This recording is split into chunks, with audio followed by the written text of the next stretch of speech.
Meguvana, my Elven, Fae, and other kin family. Today is a very special edition of Elven Awakenings, chatting with Elven Scholar. We are celebrating with Heroes and Mortals Radio, Hobbit Reading Day. And so we're going to take a break from the more heavy-duty Elven spiritual topics. We're going to have some fun with one of his most famous but complex books, the Silmarillion. We're going to go into it in some detail with a lot of stories and music, and so I hope you enjoy it. Let's get started.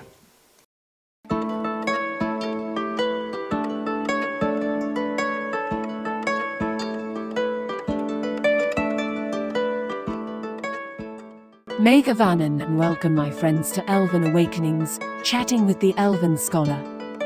And now, to your guide to all things Elvish, Dr. Erendil Spindelellis, the Elven Scholar. Once upon a time in a forest rich in pine and oak lived a young elf. He lived amongst his neighbors who were clothed in fur and feather, and found joy and peace with each sunrise, and silence in the evening light of the stars. He spent his days communing with his woodland brothers and sisters, and the nights in contemplation and meditation. Light shone upon him unstained from the mortal world, and he was happy. But as time passed, he became more aware of the land outside, filled with fear and despair, and he knew his time of living in the gentle woods was coming to an end, and his journey as a teacher was upon him. When the morning sun found him again, he walked out of the forest with nothing but the clothes on his back, and strode into the land of man, to teach and to be taught. For it is the way of all teachers, that the student so often will be the better master. This is my story, and it is true. My name is Erendil, and I am the Elven Scholar.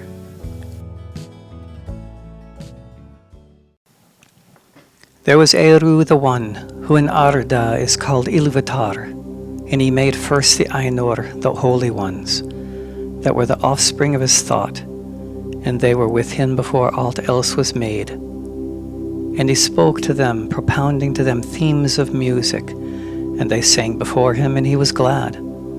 But for a long while they sang only each alone, or but few together, while the rest hearkened, for each comprehended only that part of the mind of Ilúvatar from which he came, and in the understanding of their brethren they grew but slowly. Yet ever as they listened they came to deeper understanding, and increased in unison and harmony. And it came to pass that Ilúvatar called together all the Ainur, and declared them a mighty theme, unfolding to them things greater and more wonderful than he had revealed. And the glory of its beginning, and the splendor of its end amazed the Ainur, so that they bowed before Ilúvatar, and were silent. Then Ilúvatar said to them, Of the theme that I have declared to you, I will now that ye make in harmony together a great music. And since I have kindled you with the flame imperishable, ye shall show forth your powers in adorning this theme, each with his own thoughts and devices, if you will. But I will sit and hearken, and be glad that through you great beauty has been awakened into song. Then the voices of the Ainur, like unto harps and lutes and pipes and trumpets and viols and organs, and like unto countless choirs, singing with words, began the fashion to theme of Ilúvatar to a great music, and the sound arose of endless interchanging melodies, woven in harmony, that passed beyond hearing into the depths and into the heights. And the places of the dwelling of Ilúvatar were filled to overflowing, and the music and the echo of the music went out into the void, and it was not void. Never since have the Ainur made any music like unto this music, though it has been said that a greater still shall be made before Ilúvatar by the choirs of the Ainur and the children of Ilúvatar after the end of days. Then the themes of Ilúvatar shall be played aright, and take being in the moment of their utterance, for all shall then understand fully his intent in their part, and each shall know the comprehension of each, and Ilúvatar shall give to their thoughts the secret fire, being well pleased.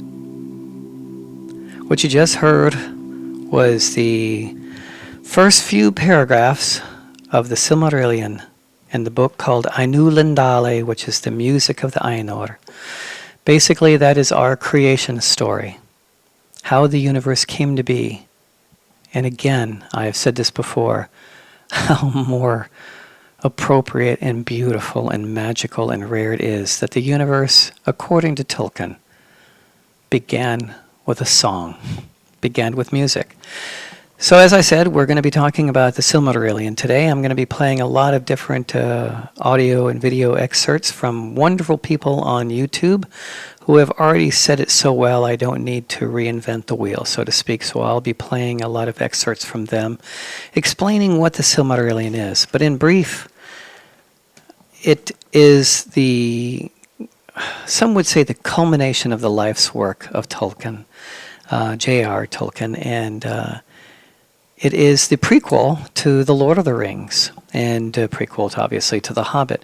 It begins at the beginning of creation, billions and billions of years ago, and carries us all the way through to the Third Age and the end of the Third Age, which encompasses The Lord of the Rings. So it's a massively complex book to some. For some, it would be like the Bible. It is full of tales and parables and music and poetry and adventure and fantasy and so many life lessons. So I'd like to go ahead and kind of take it piece by piece and explain a little bit of it to you. But I'd like to go ahead and first start. It's not too long, and it's really an honor to hear him, but I'd like to go ahead and play an excerpt from an interview with J.R. Tolkien's son, Christopher Tolkien, where he tries to explain to the interviewer what was in Tolkien's mind, what was he doing when he was creating the Silmarillion, what was his motive, so to speak. And it's fascinating to find out that he never finished it. And if it weren't for his son, it would never have come to light. So let's go ahead and listen to what his son had to say about his dad and his relationship with writing the Silmarillion, and then we'll be back. And we've got a lot of tales and music and stuff to go with after that. Enjoy.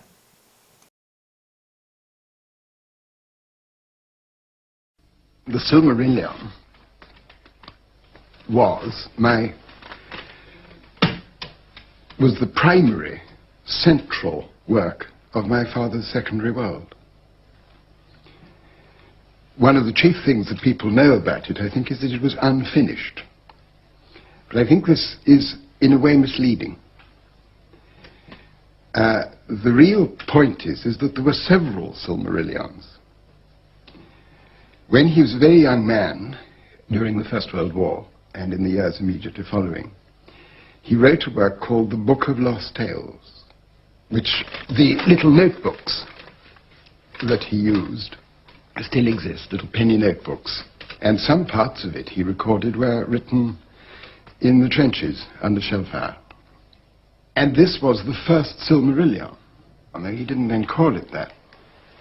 It's quite unlike his later manner of writing, when he adopted a much more remote, exalted even, manner for his mythology.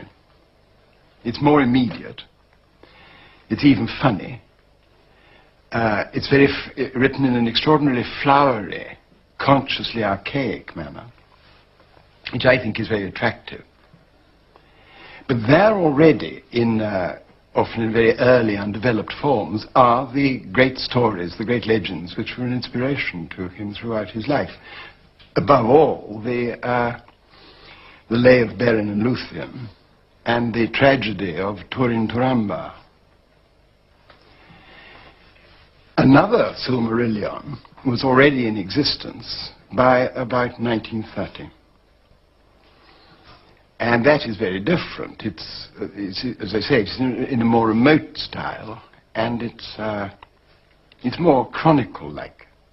But the important thing is that was finished. The Book of Lost Tales, you could say, was finished. The 1930 Silmarillion was finished. It's complete. A completely enclosed myth, not presupposing any later ages. All right, so that was just a portion of the interview that was originally recorded with Christopher Tolkien, but I'd like to go ahead and get on. For those who are not familiar with what the Silmarillion is, let's go ahead. I'm going to play a short little video called the Silmarillion Synopsis, and it's by or at least it was on a YouTube channel called Reclaim World. Lots of good little videos there.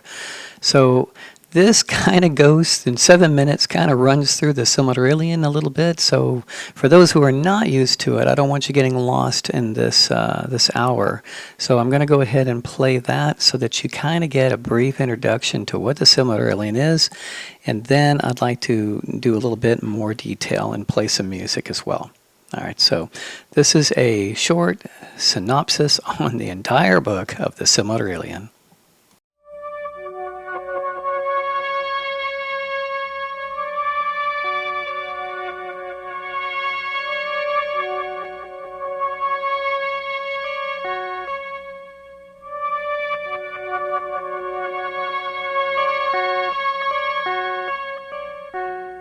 In the beginning, Eru the One, whom the elves call Iluvatar, created the Valar, beings of power and beauty, to be sub-creators in the great music which Eru showed them.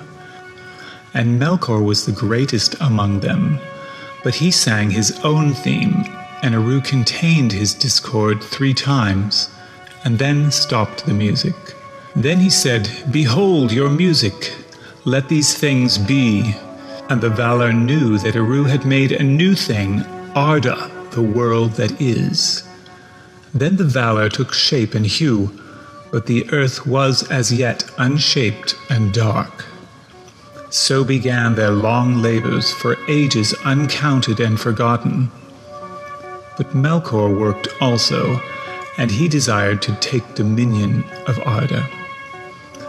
Then Yavanna sang a song of power, and 2 trees of light came forth, one with flowers of silver light.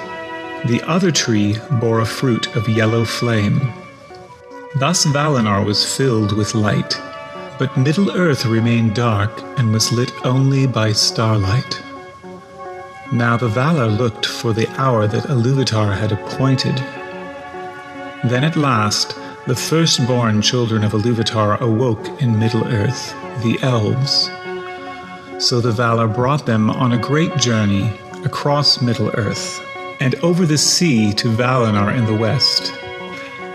At that time the Valar also chained Melkor and sentenced him to the halls of Mandos, which none can escape.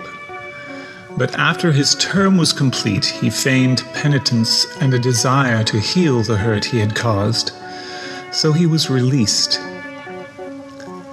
Then Melkor taught many things to the elves, and Fëanor the greatest made the Silmarils, capturing the light of the 2 trees within 3 brilliant gems. But Melkor robbed Fëanor of these, and with Ungoliant the great spider killed the 2 trees of light. Then he fled and escaped to Middle-earth. So Fëanor and his 7 sons took an oath to follow him and take back the Silmarils. They left Valinor against the wishes and warnings of the Valar, slaying some of their own elf brethren to gain their ships. A great company of elves also returned to Middle-earth on foot, by way of the grinding ice in the north, and Galadriel was with that host. In this way the great elven kingdoms began in Middle-earth. Now the first age began in this way, and the latter children of Iluvatar awoke, men who ventured out from the east. Many of the elves were slain in their long war with Melkor, and passed into the halls of Mandos until the end of the world, though they would otherwise have been immortal. By the end of the age, all 3 of the great elven kingdoms were discovered and destroyed by Melkor's armies of orcs, dragons, and balrogs. With Melkor triumphant, many feared that all Middle-earth would soon be subjected to his will alone. So Earendil the mariner sailed against the decree of the Valar to return to Valinor, to seek aid against Melkor. And his petition was heard, but he himself never returned to Middle-earth. Then Melkor was finally defeated by the Valar and sent out into the void beyond the world. Thus the first age was ended and the second begun. At that time, great gifts were given to loyal men. An island in the midst of the sea, Numenor, and longer life than other men. But in Middle-earth, Sauron, the greatest servant of Melkor, remained and carried on his master's work, becoming a new Dark Lord. Sauron at first took on a fair appearance among the elves, and he showed the elves how to make rings of power. And secretly he made himself a master ring to rule over their wills. But when he put on his ring, the three greatest ring-bearers perceived him, and taking off their rings, hid them. But a great king of Numenor came to Middle-earth and defeated Sauron, and took him as prisoner back to Numenor. So Sauron began to corrupt the kings of Numenor from within. He convinced the king to sail west and assault Valinor to gain immortality for himself. Because of this folly, Valinor was removed from the world, his fleet perished, and Numenor was taken under the waves of the ocean. But some loyal Numenorians escaped to Middle-earth and set up the kingdoms of Arnor in the north and Gondor in the south. Sauron also returned to Middle-earth. In the last alliance of elves and men, Sauron lost the Master Ring and was defeated and lost his bodily form, except for one lidless eye. As the Third Age began, wizards came to Middle-earth from Valinor to guard against Sauron's return. But he returned to Mordor after 300 years of watchful peace. After a time, Aragorn, the rightful heir to the throne of Gondor, was born and placed in hiding at Rivendell with Elrond. And Gandalf sent Bilbo, a hobbit, with 13 dwarves to retake their kingdom in the Lonely Mountain. On the journey, Bilbo found the Master Ring. Well, there you go. The entire Silmarillion in about 7 minutes.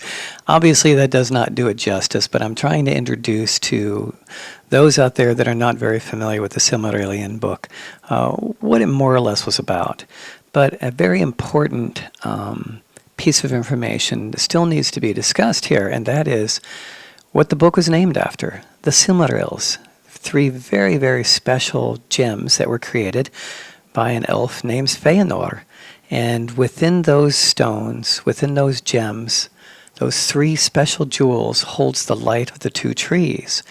And within it, it changes the course of history on Arda in the past, and may very well affect the future of Arda or Earth in the future. So in order to get a better understanding of the Silmarillion, you need to understand what the Silmarils are. So there's a great little audio-video track I'm going to play here now. Those that would like to see the video portion of this, it will be included when I upload this after the radio show time slot at 1 o'clock on Sunday. I'll be putting it on my YouTube channel, The Gentle Musings of an Elven Scholar. And so you'll be able to actually see the video part of it as well. But for the radio show, you're going to get to hear a short description. It's called the What Are the Silmarils? And it's by a great YouTube channel called In Deep Geek. All right, so go ahead and if you would, have a listen here. Maybe that'll help you understand a little bit more. And then we'll, again, go into some more detail and with some music as well. What actually are the Silmarils? The Silmarillion is named after them, but what are they, and why are they so important?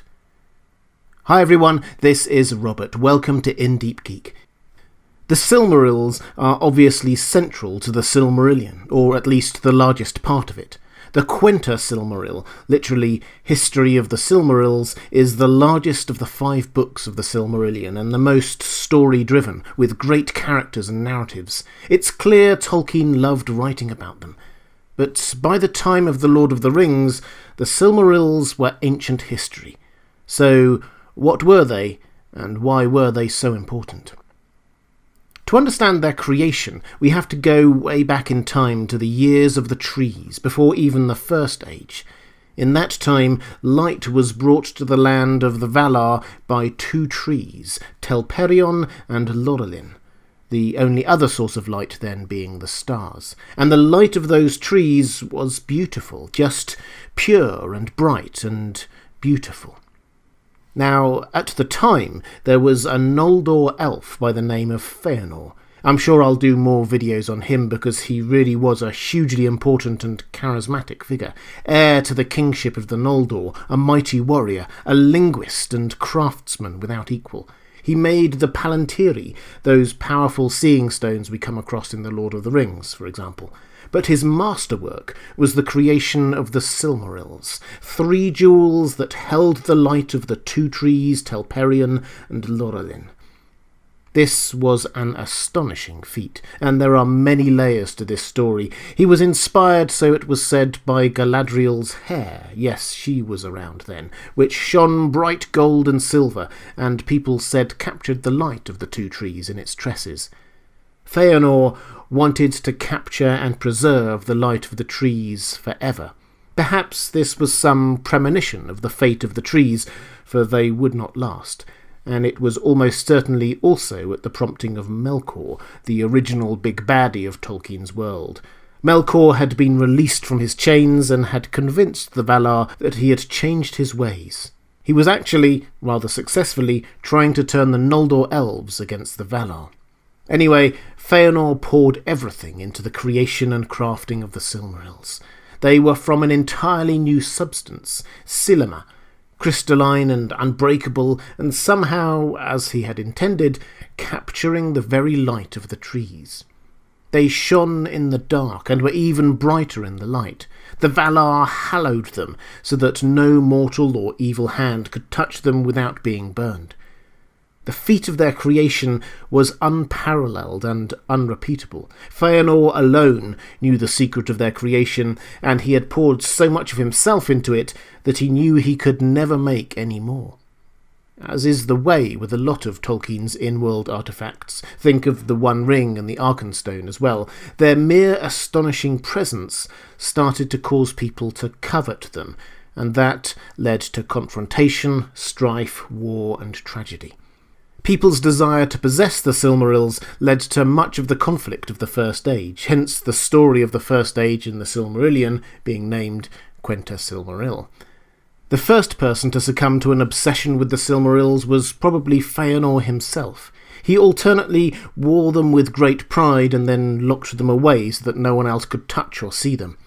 What happened then was that Melkor coveted them. As we've noted, he was pretending to be a reformed character at the time, but secretly turning the Noldor against the Valar. Feanor fell out with his half-brother as a result, and went off in exile with the Silmarils and his father.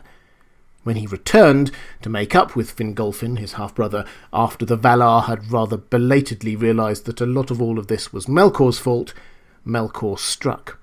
He enlisted Ungoliant, an horrific spider-like figure that could suck life and light out of the world, and killed the 2 trees, poisoning them so that they could no longer provide their light to the world. The Valar, understandably, turned to Feanor. His Silmarils held the light of the trees, and the Valar could use that to bring the trees back, to restore light to Arda, but Feanor refused. The Silmarils were his, and he could never replace them, so he would never give them up. But then the news came. Melkor had taken the Silmarils himself, killing Feanor's father in the process. Feanor, now king of the Noldor, grew angry at everyone. Melkor, who was renamed Morgoth, the Valar, everyone. He led his people to Middle-earth to reclaim the Silmarils from Morgoth, and he and his sons swore an oath that they would fight anyone who stood between them and reclaiming the Silmarils. What happened next was perhaps inevitable but tragic. Feanor and the Noldor attacked the forces of Morgoth and lost. Feanor died, though his sons survived to cling to their oath. There is obviously a lot more to that part of the story, but it's worth pausing to understand the gravity of what had just happened. With the death of those two trees, light had gone from the world, and the only means of saving those trees, the Silmarils, were now in the possession of Morgoth. The Valar cut their losses. They salvaged what they could from the trees and made the sun and the moon, and with that a new way of reckoning time came into being, and the First Age proper began. The Silmarils were not therefore just old and beautiful and precious, but the last remnants of that pure light of Valinor. The fact that Morgoth held them was an affront to everyone, but particularly to Feanor's sons, who had sworn that oath. That oath and their actions since then had caused them to be cut off entirely by the Valar, incidentally. What happened with the Silmarils through the rest of that First Age is really a succession of heroic acts and reckless tragedies. For much of the age, the Silmarils remained with Morgoth in his stronghold of Angband. The siege of Angband by the Noldor lasted 4.5 centuries all told, with no real progress by either side, but eventually Morgoth's army broke out, and not too long after that, Beren and Luthien broke in.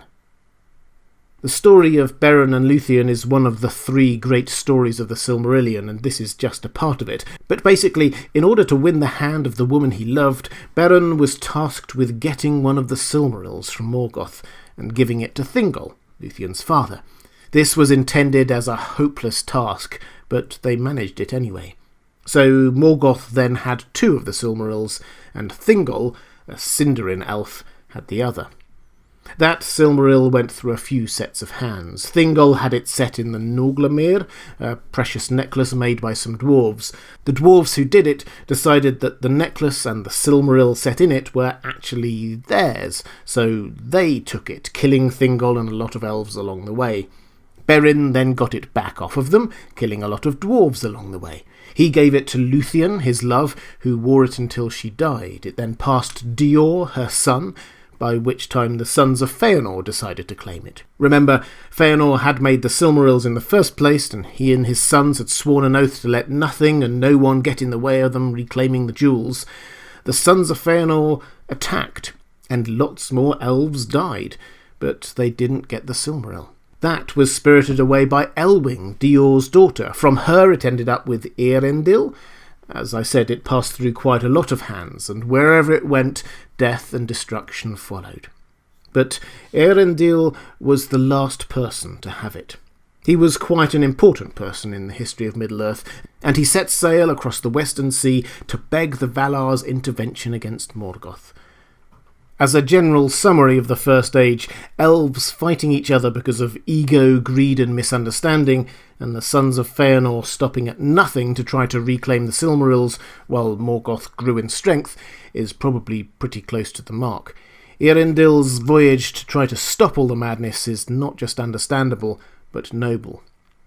The Valar did intercede. Morgoth was defeated, and the Second Age beckoned. And to return to the Silmarils, they each attained their final place. Eärendil's Silmaril was attached to his forehead and set as a star. More on that in a moment. The other 2 Silmarils, which Morgoth had kept a hold of throughout the First Age, were captured by the last 2 of Feanor's sons, finally. But tragedy. After all that time striving to fulfill their oath, Maedhros and Maglor could not keep the Silmarils. The Silmarils were hallowed and couldn't be touched by impure hands, and Maedhros and Maglor had done a lot of evil acts to their fellow elves in trying to get the Silmarils. When they held them now, the Silmarils burned their hands. Of course, if they couldn't have them after all that, they were desperate that no one else could have them either. Maedhros threw himself and his Silmaril into a fiery chasm, and Maglor threw his deep into the sea. Thus, the last resting place of the 3 Silmarils were one in the sky, one in the earth, and one in the sea, the 3 elements of Arda. The Silmarils had passed out of history, but their influence remained. It was the light of the Star of Eärendil that guided the Edain to Númenor, their new home at the start of the Second Age.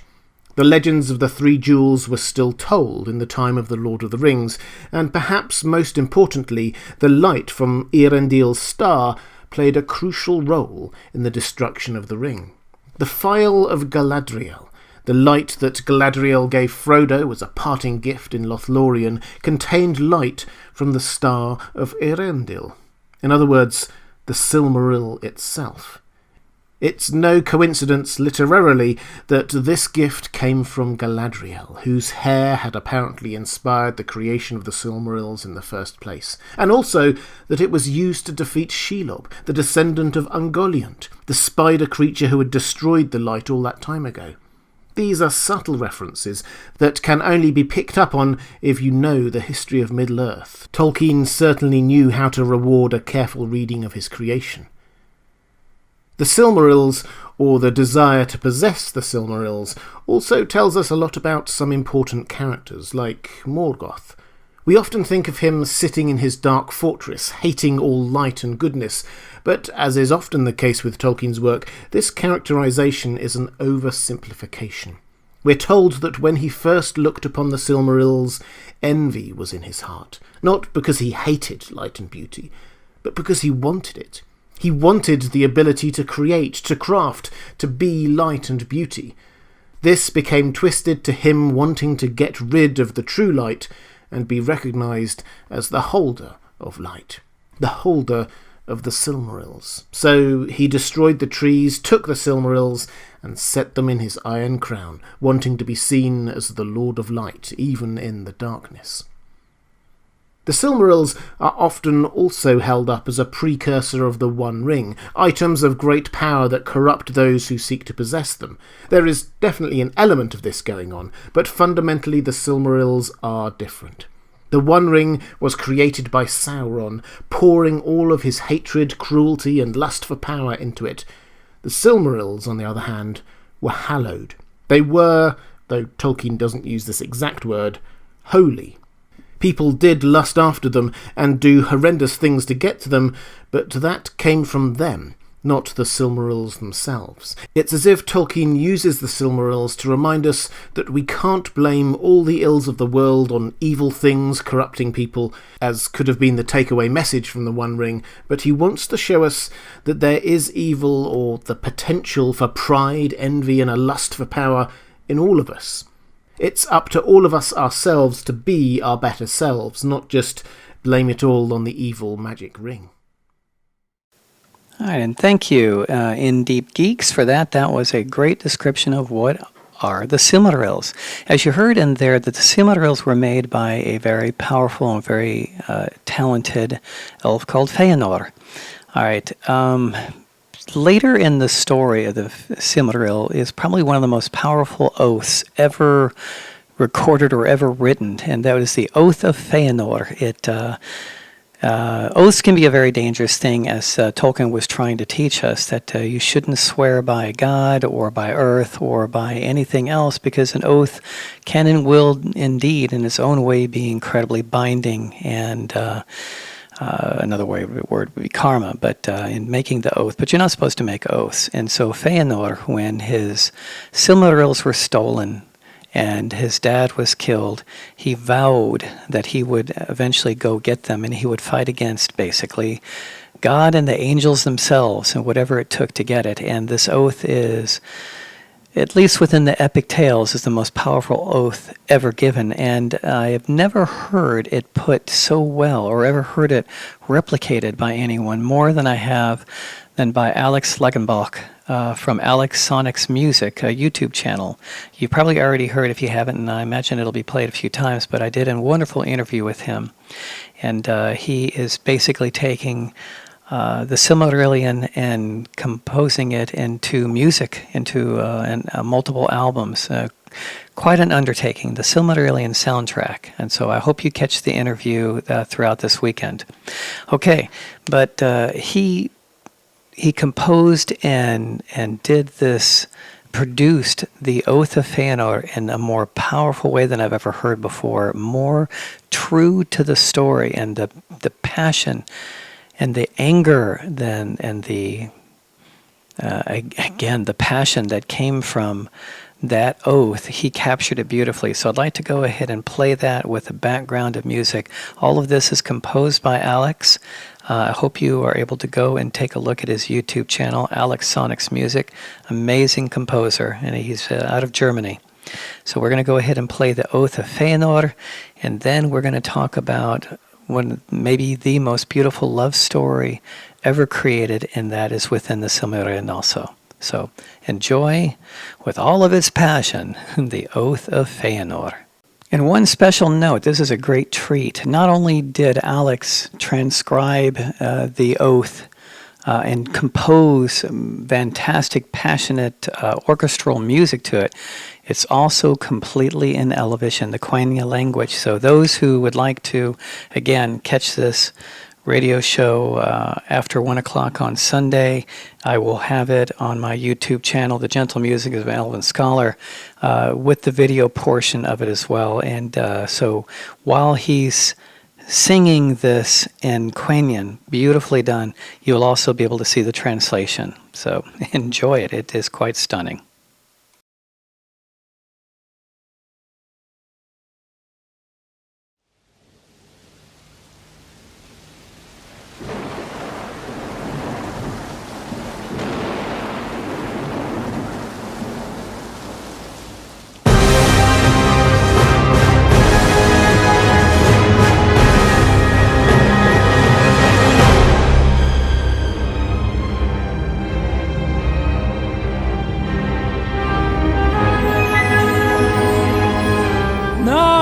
Kotumo arnilmo, kalima vala, thausa arboika, moringothonna, elda armaya, arapannona, endoresse, atansin unnona, ilar danje, ilar melme, ilar malkason samme, Osta ilar harme, lau ambatana. So thauruva, feanarollo, ar feanaro nocello, iman ascalia, arcaria, arnicameno, era hirana, arhaya hata. Silmarille!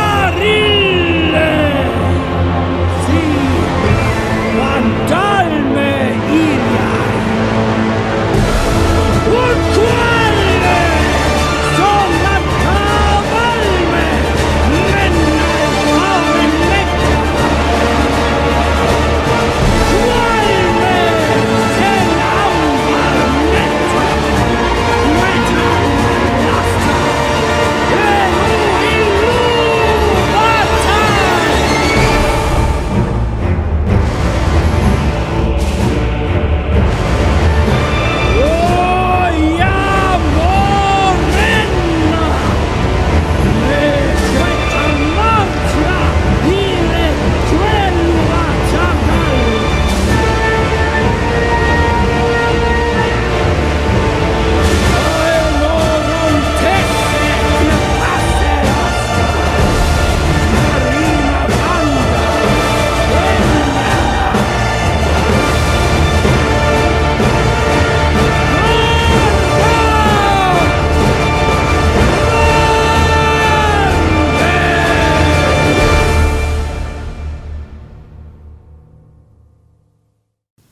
Again, I have never heard this oath replicated and retranscribed and composed to more beautifully than that. It caught the energy and the anger and the passion of that night from Feanor and exposing the pain in his heart and the depth of the wound of losing not only the Silmarils, but losing his dad to what would be called the Dark Angel, the devil of the world. And in that moment, he blamed everyone for it. All right, well, let's go to something a little bit more cheery, and let's talk about one of the most beautiful, if not the most beautiful love story of all, and that's the story of Beren and Luthien Tinuviel, the so-called forbidden love between a mortal and an elf. It is said that Tolkien wrote this in memory and in love of his wife, and even on their tombstones it shows Beren and Luthien. He thought of his wife this way. So this is a beautiful song that I'd like to go ahead and play for you. The song you're about to hear was originally written by J.R.R. Tolkien, and it's of Beren and Luthien Tinuviel, how they met and how they fell in love, and actually their history within one song. Now, the background music was composed by a very famous composer of Lord of the Rings types music, as well as so much other, and you can find his channel on YouTube, and it's Clamavidef Profundus. Amazing work this person has done, taking the songs and poetry of Tolkien and the Lord of the Rings and the Silmarillion and putting it to music. And this beautifully projects the love that Tolkien had for his wife and the love that a mortal and an elf felt for each other. I hope you'll enjoy it as much as I do. Here you go.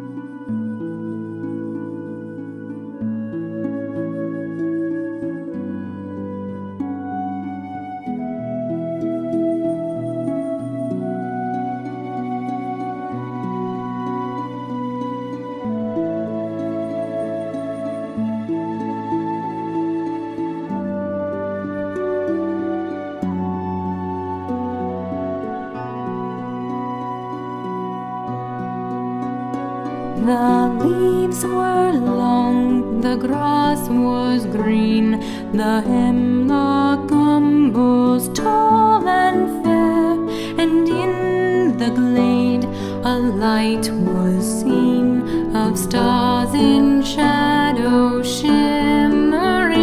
Tinuviel was dancing there to music of a pipe unseen, and light of stars was in her hair and in her raiment glimmering.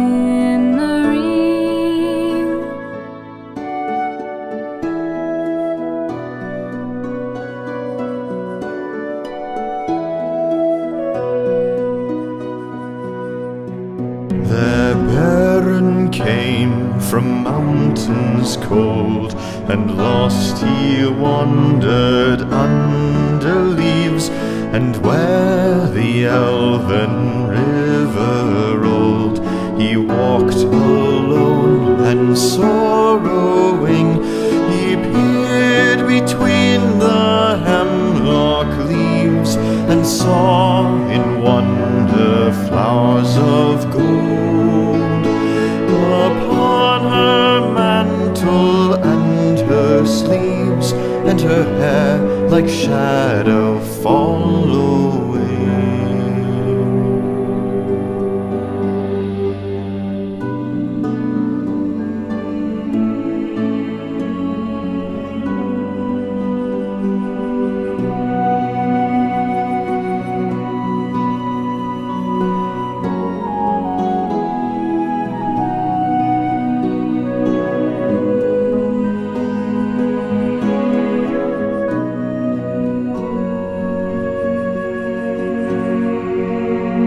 Enchantment healed his weary feet, that over hills were doomed to wrong, and forth he hastened strong and fleet, and grasped at moonbeams glistening, through woven woods in elven home, she lightly fled on dancing feet, and left him lonely still to roam in the silent forest, listening.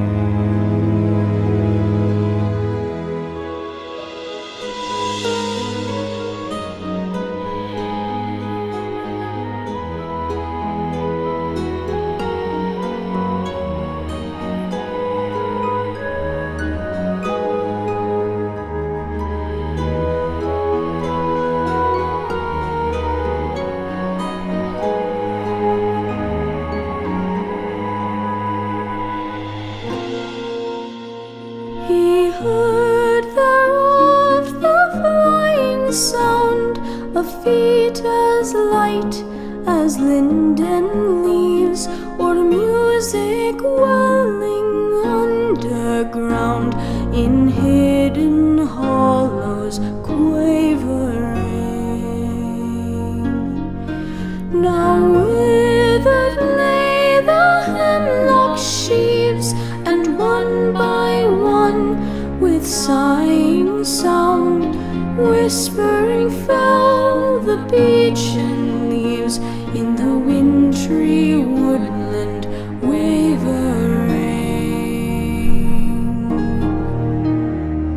He sought her ever wandering far, where leaves of years were thickly strewn by light of moon and rain of star, in frosty heavens shivering.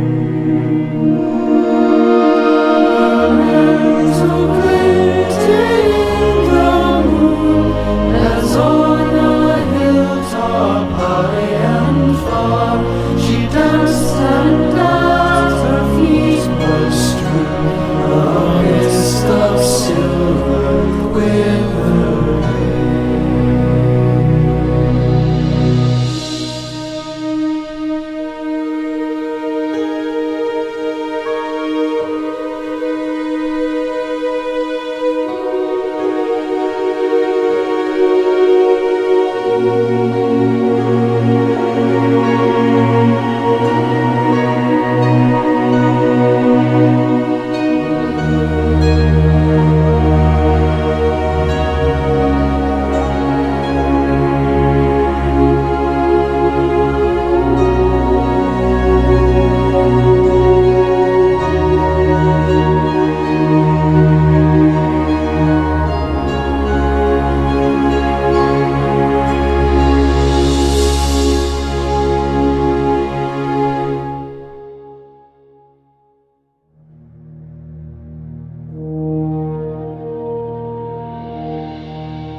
She came again, and her song released the sodden spring, like rising lark and falling rain, and melting water bubbling. He saw the elven flowers spring about her feet and healed again. He longed by her to dance and sing upon the grass untroubling. Again she fled, but swift he came. Tinuviel, Tinuviel. He called her by her elvish name, and there she halted, listening. One moment stood she, and a spell his voice laid on her barren came, and doom fell on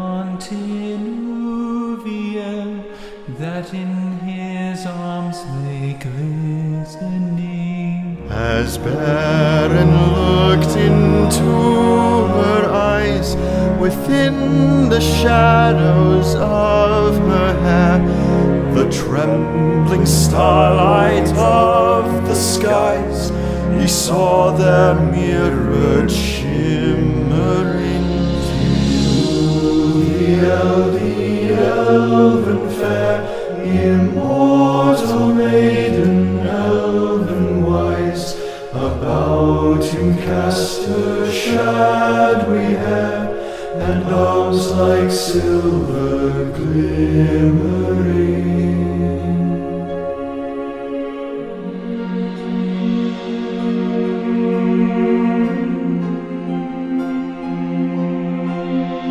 Long was the way that fate them bore, o'er stony mountains cold and grey, through halls of iron and darkling door, and woods of nightshade more or less. The sundering seas between them lay, and yet at last they met once more.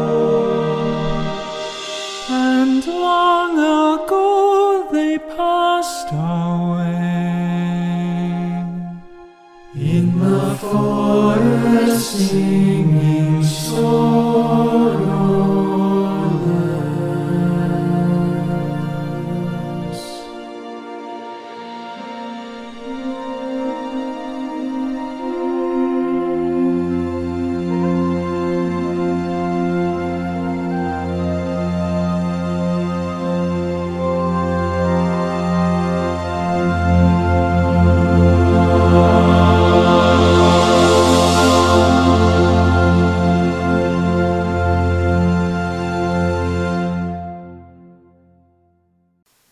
Well, that's about it for now. Unfortunately, if we're just within an hour, and I did try to do this one commercial free for Hobbit Day, but there's just not enough time to even barely touch on the grand subject of the Silmarillion. I hope I was able to introduce you to a few of its facets and beauty that is inherent within the book. And maybe it will inspire you to open it up and take a look, or at least look at some of the wonderful YouTube videos that are out there and listen to some of the amazing elven music that has been inspired by this book. I'm going to go ahead and now take a little break, and this will be for my final thoughts. And my final thoughts today is very, very simple. It is about taking chances and believing in your self-worth. All right, and knowing that even from the smallest origins, you can create a wonderful and beautiful life for yourself if you're willing to just take that chance and give it a try. And who knows what will come from that. This is a great audio and video excerpt from Dare to Do Motivation, and it's about how even finding a little dead mouse can raise you up to grand heights if only you believe in yourself. Take all that passion and glory that you find in the Silmarillion and in epic and fantasy, and realize that that can be true for you too. I hope you enjoy this, and then I'll be right back to close the show out. So without further ado, The Mouse and the Merchant.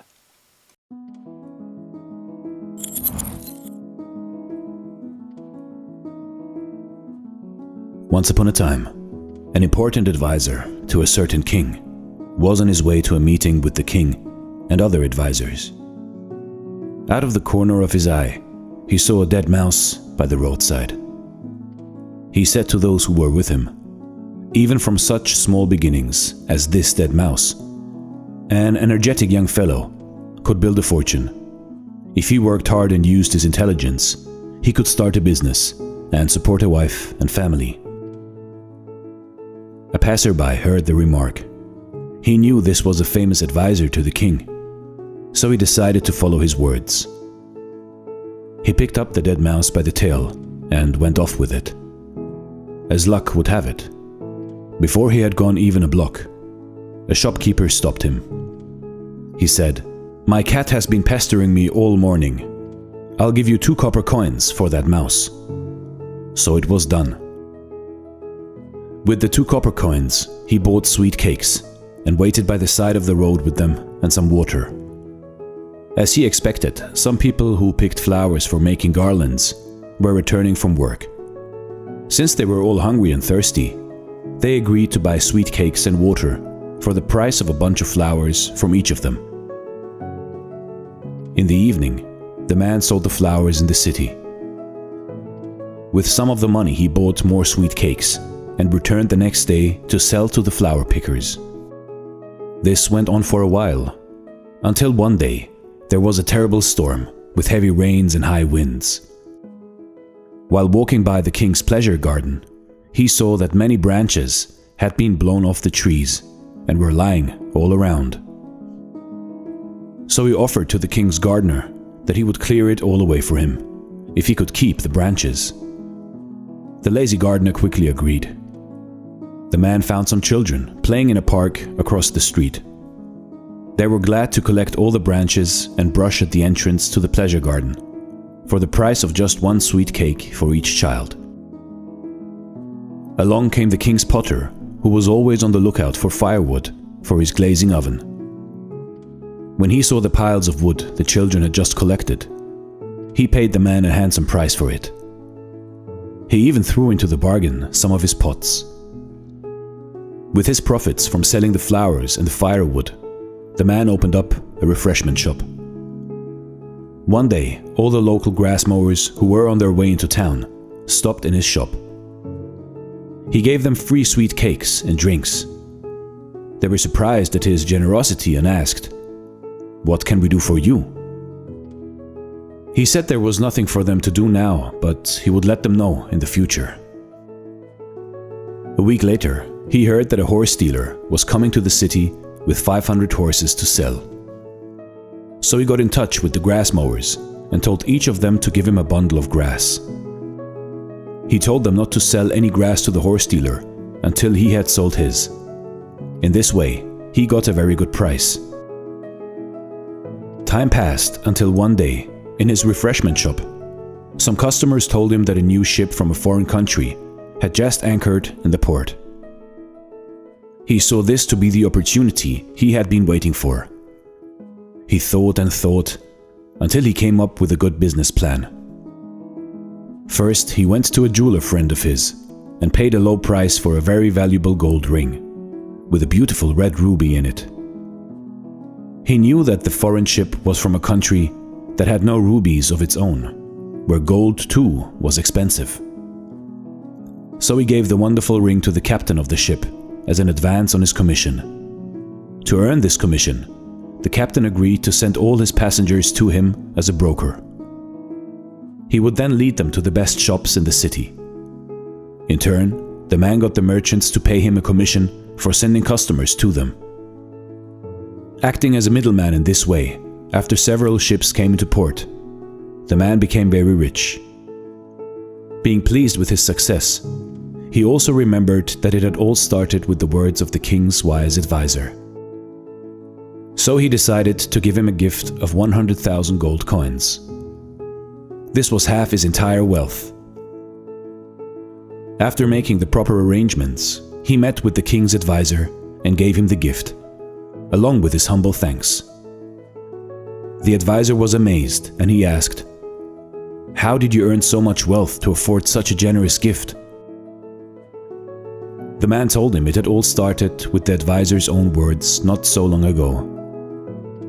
They had led him to a dead mouse, a hungry cat, sweet cakes, bunches of flowers, storm-damaged tree branches, children in the park, the king's potter, a refreshment shop, grass for 500 horses, a golden ruby ring, good business contacts, and finally, a large fortune. Hearing all this, the royal advisor thought to himself, it would not be good to lose the talents of such an energetic man. I too have much wealth, as well as my beloved only daughter. As this man is single, he deserves to marry her. Then he can inherit my wealth in addition to his own, and my daughter will be well cared for. This all came to pass, and after the wise advisor died, the one who had followed his advice became the richest man in the city. The king appointed him to the advisor's position. Throughout his remaining life, he generously gave his money for the happiness and well-being of many people. You see, in life, in your life, today is your day. Today is your chance. There is always some fortune waiting for you. There are always different roads and ideas that will lead you to success. You just need energy and ability, and your great wealth will surely come to you. Because everything starts from small beginnings. This is Dare to Do Motivation Stories. Thank you so much for watching, and stay blessed. Small beginnings indeed. For many of you that know me and listen at least to the first part of the radio show every week, and even to some of my YouTube channels, I too demonstrated in my life what can happen from small beginnings. As I've told you many times before, it is a true story that I lived in the forest a long time ago and decided it was time for me to leave. And one day, one morning, I walked out of the forest with nothing but the clothes on my back. And from those small beginnings, believing in those words of wisdom that anything can happen if you believe in it and you're willing to have the faith and follow your heart, truly follow your heart. In spite of what anyone else tells you, it can happen. And my life is a wonderful example of what can happen from small beginnings. All right, well, that'll do it for today's show. I appreciate all of you being here today and listening. Again, a reminder for next week is a very, very special show for me. It was requested by a beautiful elven sister, Eruana. That means a gift from God. She's in Estonia, and she asked if I would do an episode on loss. When we lose someone very special in our lives, how do we cope with the loss? But it's also going to be about not only losing someone, but something. Maybe something changes in your life and a chapter ends that maybe you weren't ready for it. Some loss that occurred in your life, and how do you cope with that loss? So that's what we're going to be talking about next week, a very, very special episode, especially for what my family just recently went through as well. So I hope you'll all tune in next Sunday at 1 o'clock on Heroes and Mortals Radio. And for the rest of this weekend, I hope you enjoy Hobbit Reading Day. Thank you for listening, my friends, and until we are together again next week, may you all be blessed by the elves. My name is Dr. Erendil Spindalelis, and I am the Elven Scholar. Namarie.